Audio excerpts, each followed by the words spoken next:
Prolific and influential American playwright Tennessee Williams would be 100 years old in the Centenary year.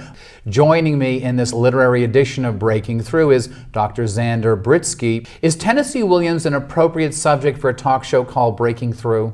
Absolutely. Were we ready for the message of Tennessee Williams at that time? Is that why he actually... Well, I think ready in the sense of the time was right, in the sense of emerging in post-World War II America. Every couple of years, there's a new play by Tennessee Williams, and people look forward to it. Williams saw life and literature as a people business, and people businesses are very messy. Yeah, and I think you said something there. You really got me back in touch with those feelings I had as a child, as a young teenager reading these plays, because from start to finish there's pain. That I went off on my own and I read everything he ever wrote on my own before graduating high school. I can say truthfully that his work changed the way I viewed life. Am I alone in this revelation? I don't think so, and what you've just said would, I think, thrill any writer. I mean, that's what you're the ideal reader.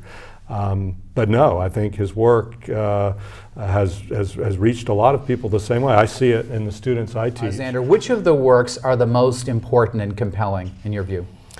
Well, Glass Menagerie, we've talked about his first big hit. Still a great play, still a play produced all the time.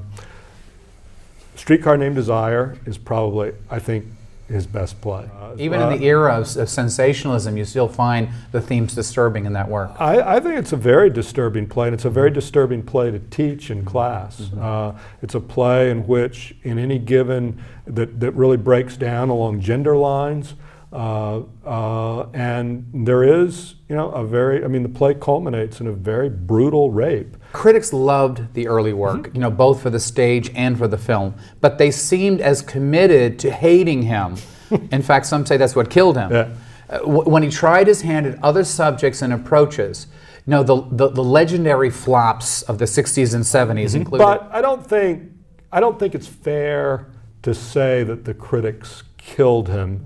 I think we like to think that's giving far more power to critics than I think they really have. What of Williams should we take with us into the next 100 years? Well, I think the integrity of the artist is completely admirable. The striving, the never stopping. I mean, there's Williams' mantra. The only sin in the world is deliberate cruelty, and that, I think, is something that I like to think about now in terms of interactions and what is important.